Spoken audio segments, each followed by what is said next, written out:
I was asked to come up here and chat a little bit about the ways that utilities affect economic development. I was asked to come up here and chat a little bit about the ways that utilities affect economic development and the quality of life of the people that we serve. We were the first big city. We built out the first universal fiber network. It's a city-owned utility. As the mayor, I was fortunate enough to get to work with EPB every day.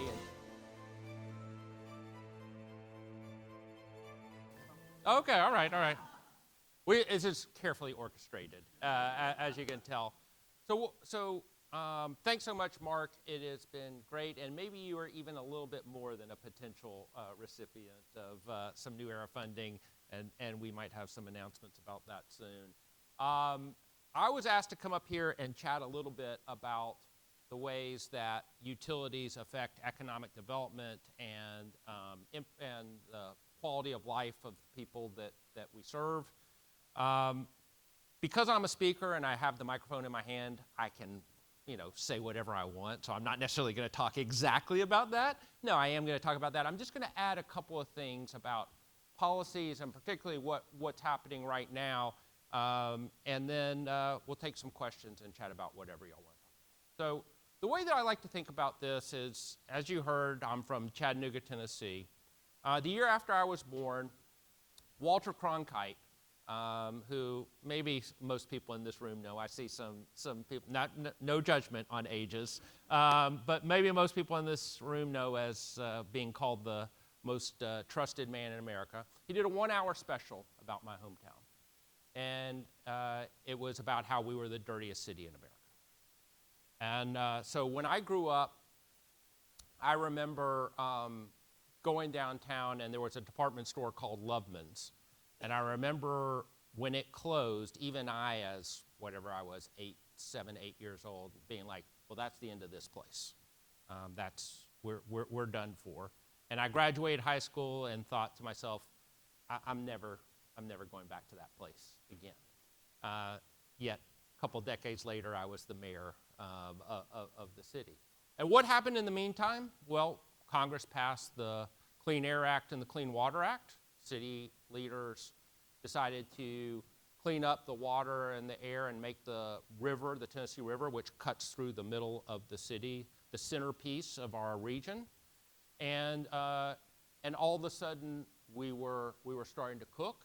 And then, really importantly, EPB, which was once called the Electric Power Board, our municipally owned utility, started to take a huge stake in what was going on and to drive progress. So as you may remember, and some of you who are here and infrastructure geeks, we were the first gig city.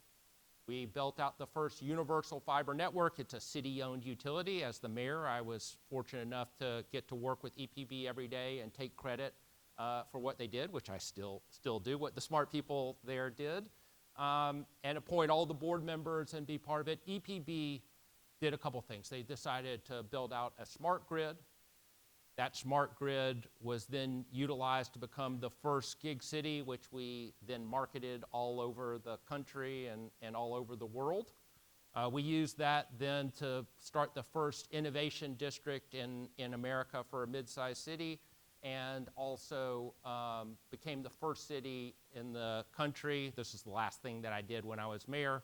We became the first city in the country to offer free 300 symmetrical high-speed internet to every family with a child on free or reduced lunch. So last thing that I did, and still there today. And what we saw was tremendous amount of success. We were called by Forbes the #1 place for new jobs in 2020. 2020 didn't quite turn out that way, but that's another talk that we don't need to get into today.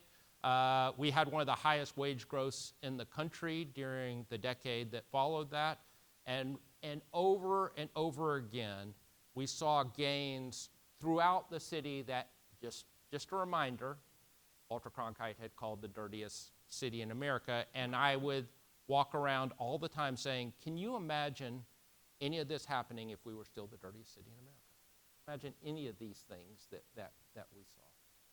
And so, from my firsthand experience, What I know to be a fact, because it's the place where I grew up, is that the way that infrastructure is utilized and thoughtful building of infrastructure plays a vital role in quality of life and economic development all across the country.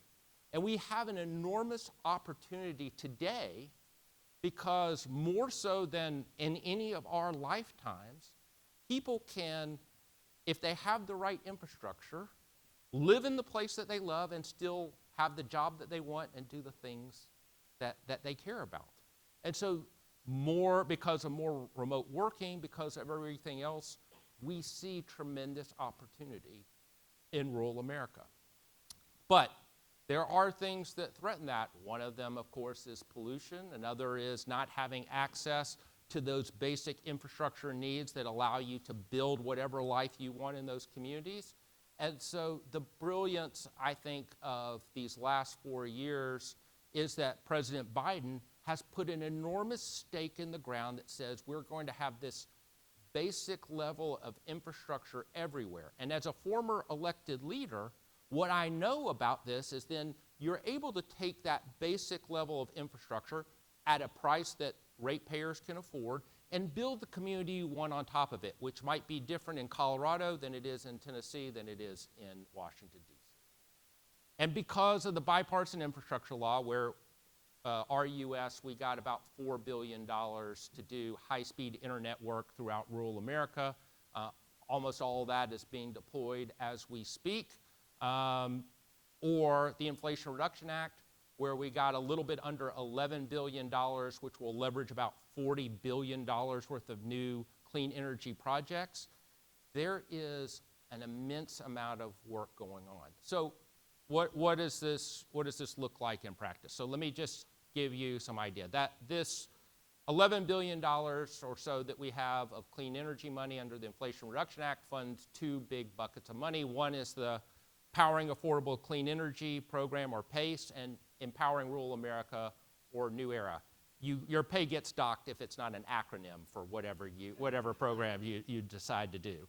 So PACE and New Era, under PACE, it's $1 billion to do about $2.5 billion worth of new clean energy projects, some with co-ops, some with munis, some with developers.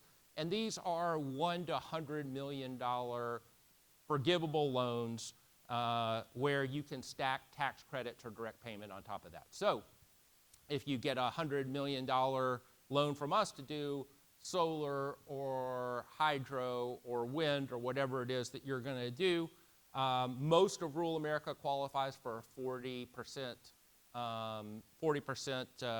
forgivability component. So that $100 million, the day that you complete it, you get $100 million from us and owe us $60 million. Not too bad, you know. I'm not a math genius. That sounds pretty good. Then you also have the ability to go to the Department of Treasury and get whatever your PTC or ITC or direct pay or whatever it is that you're going to for another 30, 40%, which might get you another 30 million, 40 million or more, and all of a sudden you're at $20 million or so in for this $100 million project. That's transformative. So what we saw was, you know, we stopped counting when it was like 13 times oversubscribed for PACE. This is obviously a huge, huge opportunity. And those projects are already being completed because they are a little bit more sustainable in the sense of, you know, we can do this transaction. Then we have New Era, which we designed as an entire system-wide approach where co-ops can come to us, and the goal of a competition was you can do whatever you want as long as it's clean energy, as long as it's not carbon emitting.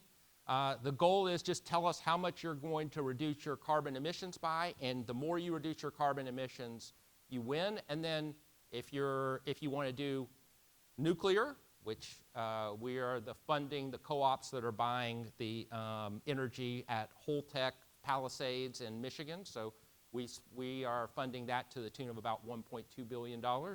If you want to do solar or wind, if you want to do geothermal, whatever those pieces are, we will fund it because it's what's best for you. As a component of that, you have to do community benefits, which I know we can talk more about to get those pieces done. But we will fund about up to 1/4, because that's the statutory limit that we have, 1/4 of the entire project. So Dairyland in Wisconsin, I got to be with President Biden to announce about $8 billion worth of new projects up there. And to start with total projects, Dairyland's piece of that was they're going to get about $570 million to do a little bit